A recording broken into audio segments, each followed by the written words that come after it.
ونعوذ بالله من شرور أنفسنا ومن سيئات أعمالنا من يهده الله فلا مضل له ومن يضلل فلا هادي له وأشهد أن لا إله إلا الله وحده لا شريك له وأشهد أن محمدا عبده ورسوله أما بعد فإن خير الكلام كلام الله وخير الهدي هدي محمد صلى الله عليه وسلم وشر الأمور محدثاتها وكل محدثة بدعة وكل بدعة ضلالة. La suite de la sira du prophète sallallahu alayhi wa sallam. On a dit durant la séance dernière qu'il a eu comme révélation Iqra bismi rabbika alladhi khalaq, lis au nom de ton Seigneur, et Ya ayyuha al-muddassir, après une période de calme de 6 mois pour préparer le prophète sallallahu alayhi wa sallam à cette grande mission. Il a fallu 6 mois pour qu'il s'habitue aux premiers événements qui lui est arrivé quand il a vu l'ange Jibril alayhi salam. Après ça, il n'y avait pas de vraie confrontation entre les païens, entre les mouchriquins, les associateurs de Quraysh et le prophète sallallahu alayhi wa sallam. Au début, ils ne s'en prenaient pas directement à lui. Ce n'est qu'après qu'il a commencé à insulter leur divinité, de dire que leur façon de vivre est insensée, de dire que leurs idoles, ils ne méritent pas qu'on les adore, de leurs coutumes, ils tiennent sur rien. C'est à partir de ça que les associateurs commençaient à s'en prendre au prophète sallallahu alayhi wa sallam. Ils sont allés voir Abd al-Muttalib. Ils sont allés le voir et ils lui ont dit, regarde le fils de ton frère, regarde ce qu'il dit de notre divinité, regarde, il s'en prend à notre divinité, à nos coutumes, à notre façon de faire. Il dit qu'on n'a pas de principe et qu'ils s'en prenaient directement à leur pratique ancestrale. Là, Abu Talib, il a essayé de les congédier avec quelques paroles conciliantes. Là, ils sont partis. Mais le prophète sallallahu alayhi wa sallam, quand même, il a continué à prêcher, il a continué à dire que leur façon de vivre elle n'a pas de base, elle est insensée, et qu'il faut qu'ils suivent la vraie religion, qu'il faut qu'ils adorent Allah subhanahu wa ta'ala l'unique, et qu'il faut qu'ils se désavouent de leur divinité. Là, ils sont revenus voir Abu Talib une deuxième fois. Alors là, ils lui ont dit, oh Abu Talib, tu détiens parmi nous un rang élevé. On sait qu'Abu Talib, c'est lui qui a la lignée la plus noble. Bien sûr, la lignée de Abu Talib, il va jusqu'à Ismaïl alayhi salam, et qu'il est respecté, qu'il est le fils de Abd al-Muttalib, et qu'il est très respecté à la Mecque. Là, ils sont allés le voir, ils lui ont dit, bon, tu détiens un rang élevé, nous t'avons déjà demandé de freiner les agissements, les activités de ton neveu. Maintenant, ou bien tu te désavoues de lui et tu dis que tu n'es plus son protecteur, ou bien, là, on va vous combattre, tous les deux. C'est-à-dire Abu Talib, son fils, et tout le clan de Hashim, de Bani Hashim. Ou bien tu freines les activités de ton neveu, ou bien tu auras de grands problèmes. Alors là, Abu Talib, il était gêné, il a appelé le prophète sallallahu alayhi wa sallam, et lui a dit, ta tribu, il s'est plaint de tes agissements. Il prétend que tu les persécutes avec ta prédication. Et il lui a dit, ne m'impose pas quelque chose que je ne peux pas supporter. Essaye de trouver une solution parce qu'ils ont dit, voilà que tu insultes leur divinité, etc. Le prophète sallallahu alayhi wa sallam, il a dit une réponse. C'est une réponse qui est célèbre. On peut tenir considération de cette réponse. Une réponse que beaucoup d'historiens l'évoquent. Il a dit, je le jure par Allah, quand même il mettrait le soleil dans ma main droite et la lune dans ma main gauche, pour qu'en retour j'abandonne cette cause, je ne l'abandonnerai pas avant qu'il l'ait fait triompher ou que je sois mort pour elle. Hein? Il est connu cette version. on peut prendre en considération cette version, bien qu'elle n'est pas authentique. Elle n'a pas été authentifiée par les grands savants. Il y a une autre version qui est authentique, celle qui est rapportée par Abu Ya'la et Tabarani. Le prophète sallallahu alayhi wa sallam, il leur a dit: je n'ai pas le pouvoir d'abandonner cette cause, ou je n'ai pas le pouvoir d'abandonner ce pourquoi j'ai été envoyé, comme l'un de vous n'a pas le pouvoir de prendre du soleil une flamme. Il leur a dit: est-ce que quelqu'un parmi nous peut aller jusqu'au soleil et prendre une flamme de feu? De même, pareil, moi je ne peux pas laisser cette mission. La grandeur de la révélation, la grandeur de la mission du prophète sallallahu alayhi wa sallam. Hadith rapporté par Aqil ibn Abi Talib. Là, Abu Talib le rappela et lui dit: fils de mon frère, va et dis ce que tu veux, car par Allah, jamais et à aucun prix je ne t'abandonnerai. Même Abu Talib, dans le coffre, il a dit: je te protégerai. Ta cause, elle est juste, elle est bonne, je te protégerai. Même dans pour vous dire quoi, l'honneur des Arabes, comment ils défendent leur fierté, du moment que la cause elle est bonne, même si et de même, les fils de Abd al-Muttalib, ils ont dit au prophète sallallahu alayhi wa sallam: même si tu insultes nos divinités, on va te protéger. L'hamiyya, ce qu'on appelle hamiyat al-jahiliya. On est des hommes, nous, on ne va pas les laisser te toucher, te malmener ou te persécuter. On va aussi t'aider, on va te soutenir. Et alors là, cette protection, elle a servi au prophète sallallahu alayhi wa sallam, et il a servi dans sa prédication. Il prêcha publiquement, sallallahu alayhi wa sallam, dans les marchés, à côté du Kaaba, partout, sans hésitation.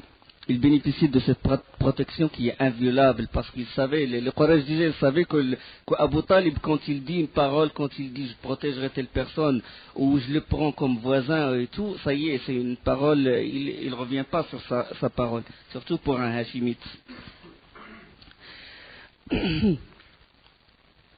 Là, quand le prophète sallallahu alayhi wa sallam prêcha publiquement et tout, les mécréants de Quraysh, ils sont venus troisième fois voir Abu Talib et lui ont fait une proposition.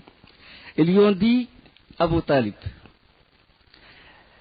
ton neveu il insulte nos divinités qui sont tes divinités, il prend en dérision nos coutumes qui sont tes coutumes.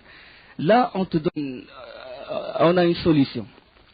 Ils ont ramené un jeune homme robuste, très beau, d'une lignée héréditaire noble. Il s'appelle Ammar ibn al-Walid.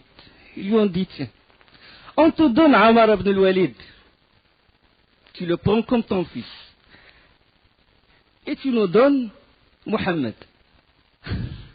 On te donne Ammar ibn al-Walid, il est beau, il est robuste, il a les qualités d'un homme et tout, et toi en échange tu nous donnes Mohammed, on fait de lui ce qu'on veut.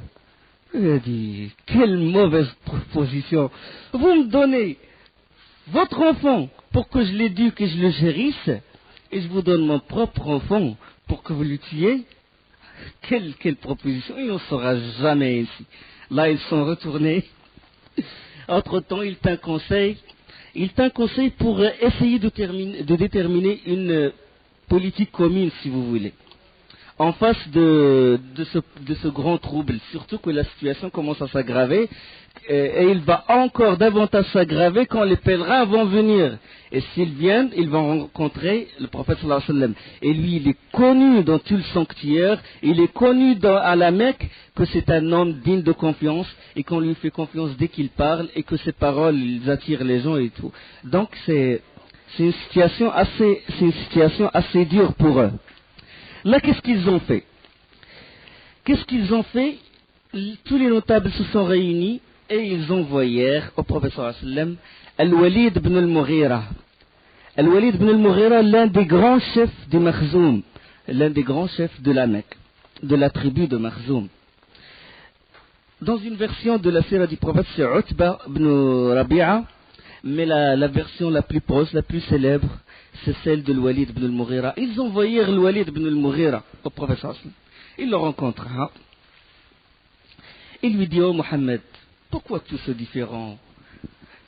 Tu as divisé notre communauté, Tu as insulté nos pères, dire leur façon de vivre est insensé, outrager nos dieux. Pourquoi tout ce différent? Pourquoi toute cette division? Il faut nous réunir. Là, si vraiment cette chose qui t'a poussé à dire ceci, il a un rapport avec une maladie, où il exige un médecin, on va appeler le plus grand médecin de la région, même de l'extérieur de la Mecque. On va ramasser de l'argent et on te ramène l'un des plus grands médecins. Et si le but de cette cause, c'est la richesse, nous rassemblerons pour toi une telle fortune, puisons dans nos sources, que tu seras le plus riche d'entre nous. Et si le but de cette mission ou de ce que tu fais, si le but c'est les honneurs, si c'est les honneurs qui t'attirent, nous te ferons de toi notre Sayyid Mecca, suzerain de la Mecque. On ne fait aucune décision sans prendre ton conseil, sans prendre en considération ton conseil. Et si c'est la royauté, on te fera de toi notre roi. Tu seras le roi de la Mecque. Et si c'est les femmes, on choisira les plus belles femmes, les femmes que tu désires. Regarde jusqu'à quel point ils étaient irrités par la mission du prophète. Donc ils ont voulu l'acheter, si vous voulez. Et le prophète, il sait que c'est une parole, c'est insensé. Ils vont la mission, ils vont le message d'Allah subhanahu wa ta'ala. Ils le vont. La révélation qui pèse plus lourd que les cieux et la terre. Rien qu'une parole du Coran, elle pèse plus lourd que les cieux et la terre. Mais le prophète, il l'écoute quand même. Il écoute, adab al-hiwar, la règle du dialogue. Même si la personne qui est en face de toi, il dit n'importe quoi, tu le laisses parler jusqu'à ce qu'il termine. Le prophète sallallahu alayhi wa sallam, il l'a laissé jusqu'à ce qu'il a terminé. Il lui a dit, Al-Walid, tu as fini? Il a dit oui. Il a dit maintenant, écoute-moi. Écoute-moi. Le prophète sallallahu alayhi wa sallam n'a rien dit, n'a rien ajouté sauf les versets du Coran. Bismillahir Rahmanir Rahim. حاميم تنزيل من الرحمن الرحيم كتاب فصلت آياته قرآنا عربيا لقوم يعلمون بشيرا ونذيرا فأعرض أكثرهم فهم لا يسمعون وقالوا قلوبنا في أكنة مما تدعونا إليه وفي آذاننا وقر ومن بيننا وبينك حجاب فاعمل إننا عاملون قل إنما أنا بشر مثلكم يوحى إلي أنما إلهكم إله واحد فاستقيموا إليه واستغفروه وويل للمشركين. Bismillah ar-Rahman ar-Rahim. Hamim, c'est une révélation descendue de la part du tout miséricordieux, du très miséricordieux. Un livre dont les versets sont détaillés et clairement exposés, un Coran arabe pour des gens qui savent. Annonciateur et avertisseur, mais la plupart d'entre eux se détournent, c'est qu'ils n'entendent pas. Et ils dirent, nos cœurs sont voilés contre ce à quoi tu nous appelles, nos oreilles sont sourdes. Et entre nous et toi, il y a une cloison. Agis donc de ton côté, nous agissons du nôtre. Dis, je ne suis qu'un homme comme vous, il m'a été révélé que votre Dieu est un Dieu unique, cherchez le droit chemin vers lui et implorez son pardon et malheur aux associateurs. Il n'y a pas plus fort que ces paroles, il n'y a pas plus éloquent, il n'y a pas plus beau que des réponses. La parole d'Allah subhanahu wa ta'ala, il n'a rien à ajouter. Al-Walid se fait emporter par ces paroles-là. L'éloquence, la beauté de la langue arabe, et les mots de la révélation, ils coulèrent sur ses oreilles, il était très attiré. Et le prophète sallam, il continue à réciter le Coran jusqu'au verset فَإِنْ أَعْرَضُوا فَقَدْ أَنذَرْتُكُمْ صَاعِقَةً مِثْلَ صَاعِقَةِ عَادٍ وَثَمُودَ. S'ils s'en détournent, alors dis-leur, je vous ai averti d'une foudre semblable à celle qui frappe Aad et Thamoud. Je vous ai averti une foudre. Là, Al-Walid, il s'est levé et il a mis sa main dans la bouche du prophète sallallahu alayhi wa sallam. Il lui dit arrête, arrête. Il a eu peur qu'il soit atteint par cette foudre. La parole, ce qu'il entend, c'est de la vérité. Il n'y a que de la vérité. Et il le sait. Et il a été tellement envoyé par ces paroles qu'il s'est levé. Il dit Nashattuka Allah wa rahim, Nashattuka Allah wa rahim. Je t'implore le droit d'Allah subhanahu wa ta'ala et le lien du sang. Je t'implore le droit d'Allah et le lien du sang. Arrête, arrête. Jusqu'à quel point il a été attiré. Et le prophète sallallahu alayhi wa sallam, il a continué jusqu'à le verset de la prosternation, puis il s'est prosterné. Puis il ajouta, c'est ce que j'ai à dire. Quand il a terminé, le prophète sallallahu alayhi wa sallam a dit, c'est ce que j'ai à dire. Vraiment, il a été tellement envahi par la beauté de ses paroles que quand il est rentré au club des Quraysh, à l'endroit où se réunissent les kuffars de Quraysh, ils l'ont vu avec un visage, ils lui ont dit, oh là là, cette personne, il est parti avec un visage, il est revenu avec un autre visage. Les expressions de son visage, ils ont changé. Puis, quand il est arrivé, il leur a dit une parole qui est très connue dans les livres de Sira, Inna li qawlihi la halawah, wa inna alayhi la talawah, wa inna a'lahu la musmir. وإن أسفله لمغدق وإنه ليعلو ولا يعلى عليه. Il a dit, il y a de la douceur dans ces paroles, il y a de la beauté dans ces paroles, il y a de l'éloquence, et personne ne peut faire pareil, inimitable. إنه لا يعلو ولا يعلى عليه. Alors là, subhanallah, regardez, le défi du Coran, c'est dans l'éloquence, c'est dans la langue arabe. Les Arabes, ils sont connus, on a déjà parlé de ça, on a déjà parlé dans les cours précédents, que l'habitude des Quraysh c'était quoi? Quand ils ont des nouveau-nés, qu'est-ce qu'ils font?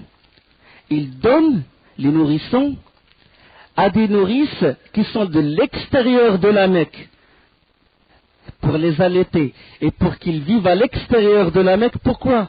Parce qu'à la Mecque, il y a les pèlerins qui viennent, et quand ils viennent, ils se mélangent avec les enfants, et alors les enfants, ils perdent de leur éloquence. Ils perdent, c'est-à-dire que leur langue, elle va être entachée par la langue des autres tribus. Alors pour préserver ça, ils donnent leurs enfants, ils donnent leurs nourrissons à des nourrices qui vivent à l'extérieur. Et c'était l'occasion que le prophète sallallahu alayhi wa sallam, c'était Halim al-Sa'diya qui l'a allaité, et même lui, il se vante. Il dit, je suis le plus éloquent des Arabes, j'ai vécu chez les Bani Sa'd. Hein? Parce qu'il a appris cette éloquence chez les Bani Sa'd, chez Fatima al-Sa'diya. D'accord? Alors le défi, c'était la langue arabe. Ils sont connus par les poèmes, ils sont connus par les bonnes paroles. Du moment où quelqu'un se trompe et tout, il n'a aucune valeur chez les Qurayshites. Allah subhanahu wa ta'ala, il les a défiés par leur propre langue. Lisan arabi. Lisan, inna anzalna Qur'anan arabiyyan la'allakum ta'qilun. Nous l'avons révélé un Coran en langue arabe pour les défier. Parce que pourquoi? Si vous lisez le Coran, si les histoires des prophètes qui sont avant le prophète sallallahu alayhi wa sallam, Allah subhanahu wa ta'ala, il défie chaque communauté par la chose où elle est célèbre, par la chose où elle est réputée, par une chose, il les défie par leur propre, par exemple, c'est le peuple de Bani Israël, de Isa alayhi salam, ils sont connus par la médecine. Ils sont connus par la médecine, c'est-à-dire eux, le médecin, c'est le plus noble pour eux.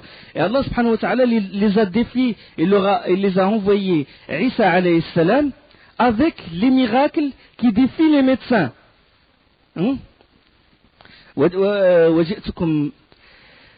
وجئتكم بآية من ربكم أني أخلق لكم من الطين كهيئة الطير فأنفخ فيه فيكون طيرا بإذن الله وأبرئ الأكمه والأبرص وأحيي الموتى بإذن الله. Et je guéris l'aveugle-né et je guéris le lépreux par la permission d'Allah. C'est un défi. Parce que eux, malgré leur civilisation, malgré ils ont atteint un rang dans le domaine de la médecine, ils ne peuvent pas guérir l'aveugle né, et ils ne peuvent pas guérir le lépreux. Allah subhanahu wa ta'ala les a envoyés un prophète, leur a envoyé un prophète qui les défie par leur propre pratique, leur propre métier. Moussa alayhi salam, c'était quoi? Ils sont connus par comment ils sont connus dans quoi? La sorcellerie, la magie, sihr. Ah, Sahara, c'est eux qui ont un degré de noblesse et tout. Ils sont les plus proches de Pharaon et tout. Et Moussa, Allah subhanahu wa ta'ala les a défiés par leur propre pratique. C'était la sorcellerie, le bâton qui se transforma en serpent et qui dévore ce qu'ils ont fait, la main qui est blanche et étincelante et tout. Donc il les a défiés par les choses dont ils sont célèbres.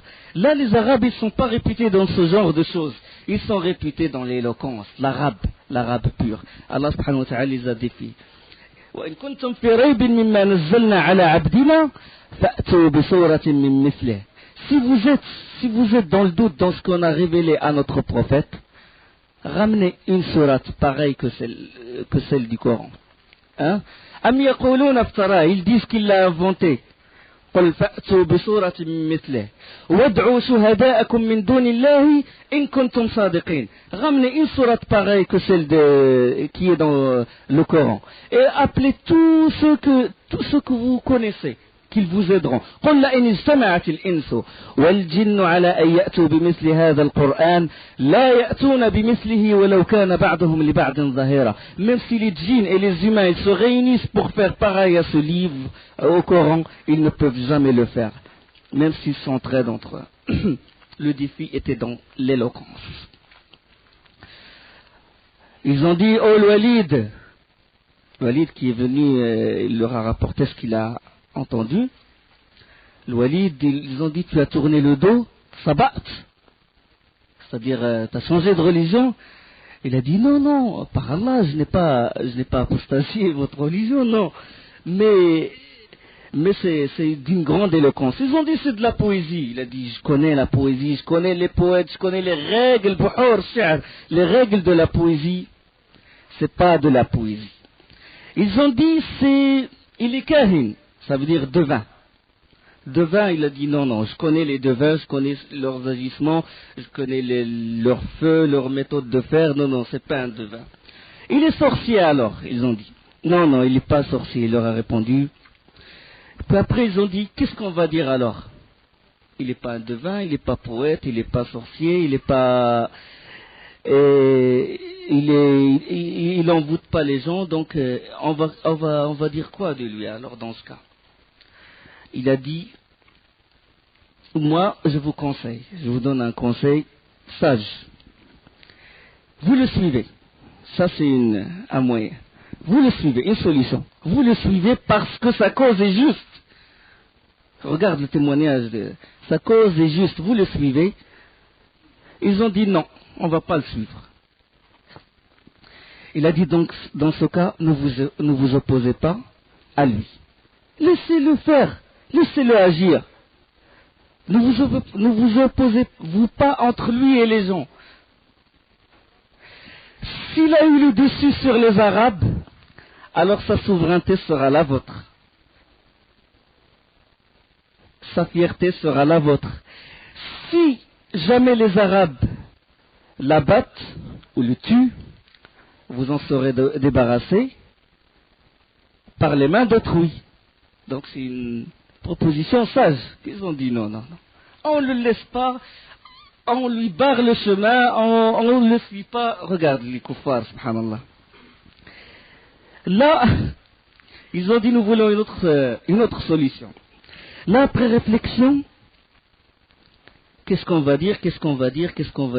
Il n'est pas sorcier. وما هو بساحر. Allah subhanahu wa ta'ala. وقالوا ni fou, par exemple, ils ont dit aussi, il est peut-être fou, il a dit, il est fou aussi. Ils disent pas une parole.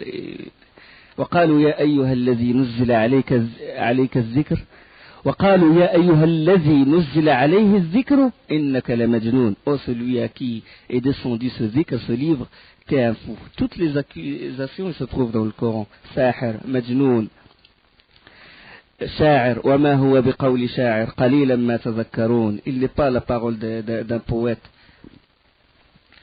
Là, il n'est pas sorcier, mais il a au moins un point commun avec les sorciers. Là, le Quraysh, il se réunit, c'est tout. Quelle est l'étiquette qu'on va coller à cette personne? Sorcier, il a un point commun avec les sorciers. Il a un point commun avec les sorciers. Les sorciers, ils divisent.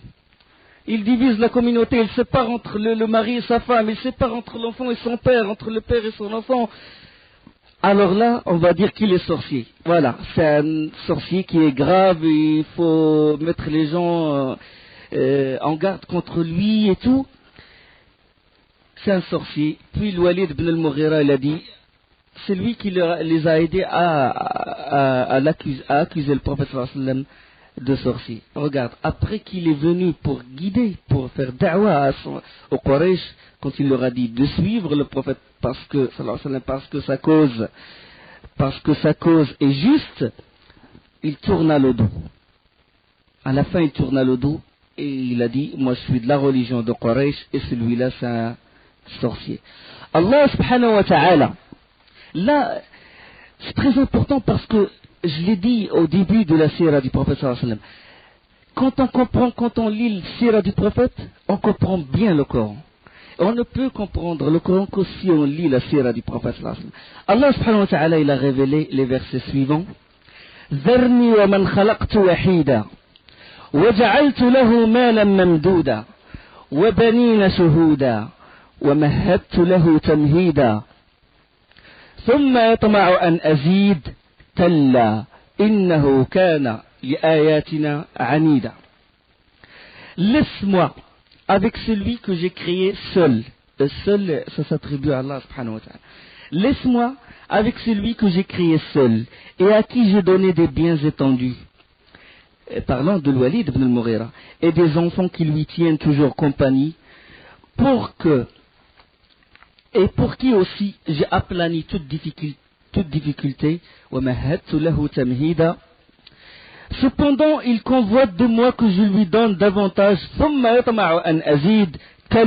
Pas du tout, car il reniait nos versets avec entêtement.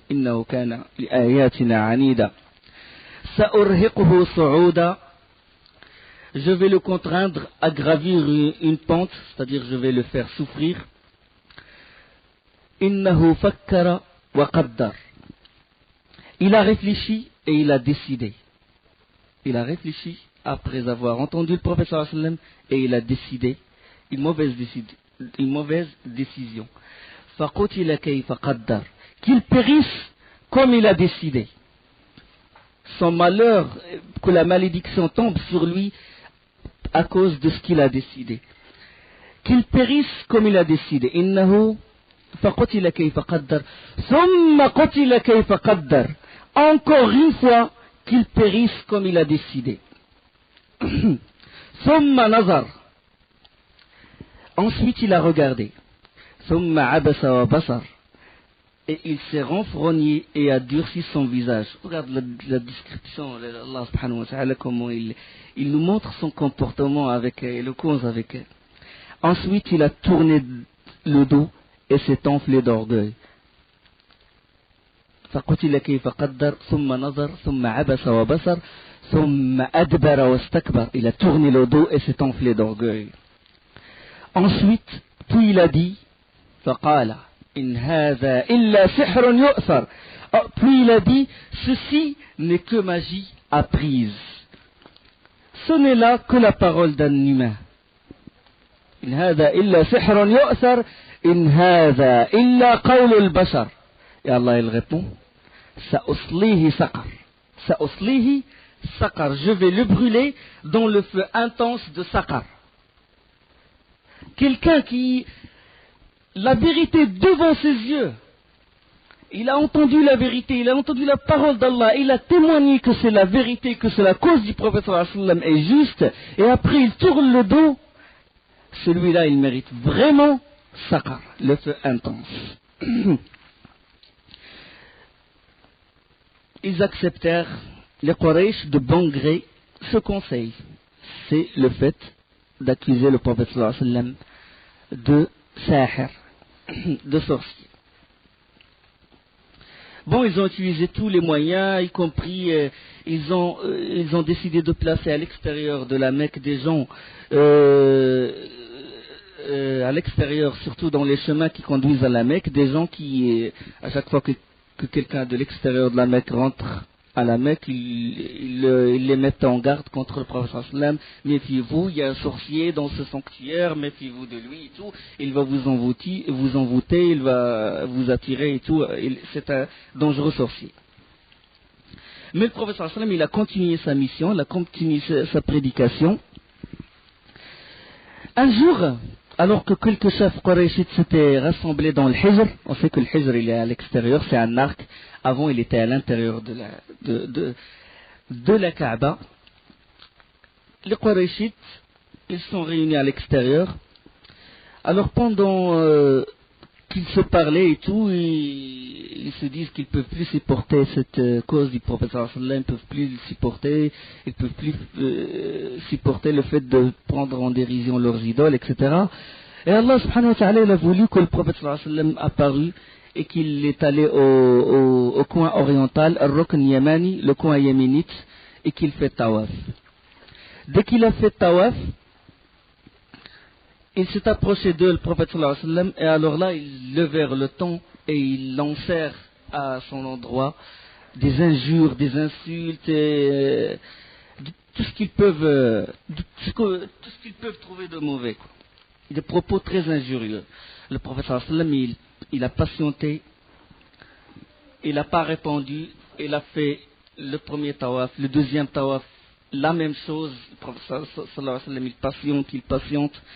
Puis là, au troisième tawaf, quand ils proféraient leurs insultes, lors du troisième passage du prophète sallallahu alayhi wa sallam, il s'arrêta et les interpella ainsi. Il a dit: Ô Quraysh, ô Quraysh, ô Quraysh, m'écoutez-vous, m'écoutez-vous. Et là, ils ont dressé leurs oreilles. En vérité, par celui qui tient mon âme entre ses mains, je vous apporte le massacre. Défi direct. Professeur sallam. Ya ma'ashar Quraysh, atasma'oun, innama ji'tukum bil-zabh. Ça, c'est une preuve que le prophète sallallahu alayhi wa sallam n'a jamais été faible. Comme homme, il n'a jamais été faible. Il a été dans des situations de faiblesse, différence. Il a vécu des situations où il n'y avait pas beaucoup d'adeptes, pas beaucoup d'armes, mais lui-même, comme homme, jamais il était faible. D'accord? Donc quand on témoigne, quand on dit Ashhadu anna Muhammadan Rasulullah, c'est-à-dire le prophète, c'est-à-dire la personnalité lui-même. Parce qu'il y a des gens qui témoignent, le prophète sallallahu alayhi wa sallam, il est envoyé d'Allah, mais ils réduisent notre prophète bien-aimé à quelqu'un de mou, à quelqu'un qui baisse la tête devant les mécréants. On va, dans la sira du prophète sallallahu alayhi wa sallam, on va vraiment encore avoir beaucoup de leçons sur la vraie personnalité du prophète sallallahu alayhi wa sallam. Menace claire. Alors là, quand ils ont entendu ce qu'a dit le prophète sallallahu alayhi wa sallam, ces paroles, ils les saisirent au point qu'aucun d'eux ne bougea. Ils restèrent quoi? Personne ne parla. Jusqu'à ce que l'un d'eux, qui s'était montré le plus acharné, il remplit le silence et baissa le ton avec de douces paroles qu'il a pu trouver. Le plus acharné, celui qui insultait le prophète sallallahu alayhi wa sallam, dans ces situations, dans cette atmosphère tendue, que tout le monde n'a pas réagi, il a rempli le silence, il a dit: Oh Aboul Qasim, maintenant c'est la politesse, oh Aboul Qasim, suis ton chemin. Tu n'as jamais été ignorant. Aboul Qasim, insarif rashidan. Le prophète sallallahu alayhi wa sallam est parti. Là, le répit, il a envoyé le Quraysh. Comment ça se fait? Il a suffi qu'il nous dise un mot. Ji'tukum bil-zabh. Je vous ai ramené le massacre et vous baissez les mains et tout. Et nous qui étions vraiment décidés à le malmener, à le séquestrer, comment on n'est pas des hommes? Comment ça se fait qu'il dit un mot que personne ne réponde? Là, le lendemain, ils l'ont attendu. Ils ont attendu le prophète sallallahu alayhi wa sallam. Ils l'ont attendu. Le prophète sallallahu alayhi wa sallam apparut et ils se jetèrent sur lui. Les coups commencent à pleuvoir, ils commencent à le frapper, sallallahu alayhi wa sallam. Et ils lui disent, tu nous menaces de massacre, tu nous menaces de massacre. Maintenant tu nous menaces, c'est toi qui dis ça, c'est toi qui prends en dérision nos idoles. Et le prophète sallallahu alayhi wa sallam, il reçoit les coups, il dit oui, c'est moi qui dis ça, c'est moi qui dis ça, c'est moi qui dis ça. Jusqu'à ce que Fatima sorti, il a vu toute la troupe sur son père, le prophète sallallahu alayhi wa sallam. Et puis il a voulu défendre son prophète, mais c'est une femme, il n'a pas pu. Et puis il a couru demander secours chez qui? Chez Abu Bakr as-Siddiq radiyallahu anhu. Abu Bakr, il est venu en courant, il est rentré dans la foule, il tapait, il frappait, et lui il frappe jusqu'à ce qu'il a sorti le prophète sallallahu alayhi wa sallam, et il a dit une parole qui est connue dans la sira, ataqtuluna rajulan an yaqula rabbi Allah, hein? Vous tuez quelqu'un qui dit que mon Seigneur c'est Allah. Et le prophète sallallahu alayhi wa sallam, il a failli s'évanouir à cause de ces coups-là. Là, les efforts ont été doublés pour étouffer cette mission du prophète sallallahu alayhi wa sallam. Cette version, ce hadith-là, il est rapporté par l'imam Ahmad et il est sahih. An Abdullah ibn Amr. Le hadith le texte que j'ai rapporté. Alors le prophète sallallahu alayhi wa sallam, malgré ça, malgré les hostilités des mécréants vers lui, il est resté quand même indulgent et endurant, il patiente et tout. Alors là, un jour, Abu Jahl, il passa à côté du prophète sallallahu alayhi wa sallam. Il passa à côté de lui. Abu Jahl, il a eu ce nom parce qu'à l'origine, il s'appelait Abu al-Hakam. C'est un Makhzoumite. Il s'appelle Abu al-Hakam. Et c'est les musulmans qui l'ont appelé Abu Jahl, c'est-à-dire le contraire de l'homme sensé. Ils l'ont appelé l'homme insensé, Abu Jahl. Il était Abu al-Hakam, il est devenu Abu Jahl. Alors là, il se met à côté du prophète sallallahu alayhi wa sallam, il se met debout devant le prophète sallallahu alayhi wa sallam, et là, il se met à lancer des injures envers le prophète sallallahu alayhi wa sallam, pour montrer que, parce que déjà Abu Jahl, déjà il a voulu avant être l'un des notables, des grands notables de Quraysh et tout. Donc pour montrer sa valeur et tout, il est allé voir le prophète sallallahu alayhi wa sallam, il a lancé des injures, il a couvert le prophète sallallahu alayhi wa sallam d'injures, et le prophète sallallahu alayhi wa sallam, il s'est contenté de regarder, il n'a pas répondu à une insulte, jusqu'à ce que Abu Jahl a vidé son répertoire d'insultes. Et là, une esclave de Abdullah ibn Jud'an, une esclave, il a vu toute la scène. Vous connaissez Abdullah ibn Jud'an, on a parlé de lui dans Hilf al-Fudul, dans l'alliance de al-Fudul, à réviser. Il fut témoin de cette scène. Allah subhanahu wa ta'ala, il a voulu que Hamza, et Hamza n'était pas encore rentré en islam. Hamza, il revenait de chasse. Il fait la chasse. Et il avait l'habitude, à chaque fois qu'il rentrait de la chasse, il passe là où se réunissent les Quraysh, et puis il leur dit, voilà ce que j'ai fait, et il leur raconte ses aventures.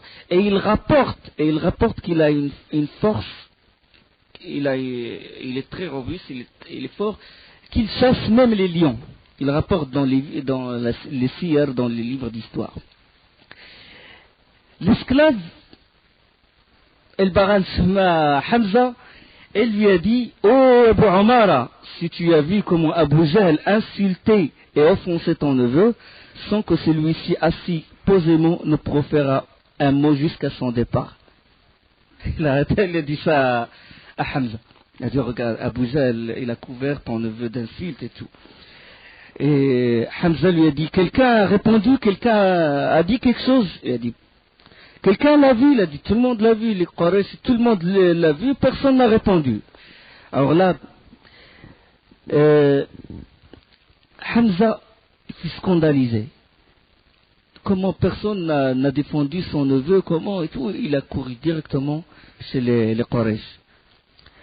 Abu Jahl était assis, et puis Hamza, il a pris l'arc et il a asséné d'un coup la tête d'Abu Jahl, jusqu'à ce que le sang a giclé de sa tête, jusqu'à ce qu'il soit blessé. Il lui a dit, en le blessant, il a blessé gravement, il lui a dit, l'insulteras-tu? L'insulteras-tu? Maintenant que je suis de sa religion, atasubbuhu wa ana ala dini? Hamza, il a dit, atasubbuhu wa ana ala dini? Qui ose me combattre? Qui est parmi vous un homme qui peut me combattre? Là, les Makhzoumites, ils ont eu la fierté, les Arabes, ils sont connus. Ils se levèrent et puis Abu Jahl, il leur a dit, asseyez-vous, parce que laissez Abu Omar, parce que j'ai vraiment insulté son neveu. Là, l'atmosphère s'est apaisée et Hamza, il est rentré chez lui, puis il a dit, dès qu'il s'est calmé, il s'est dit, j'ai dit une phrase s'est échappée de sa langue, une phrase, atasubbuhu wa ana ala dini, l'insulteras-tu alors que je suis de sa religion? Mais il n'est pas de sa religion. Il n'est pas de sa religion. Elle est sortie. Elle s'est échappée de sa langue sans vraiment la contrôler.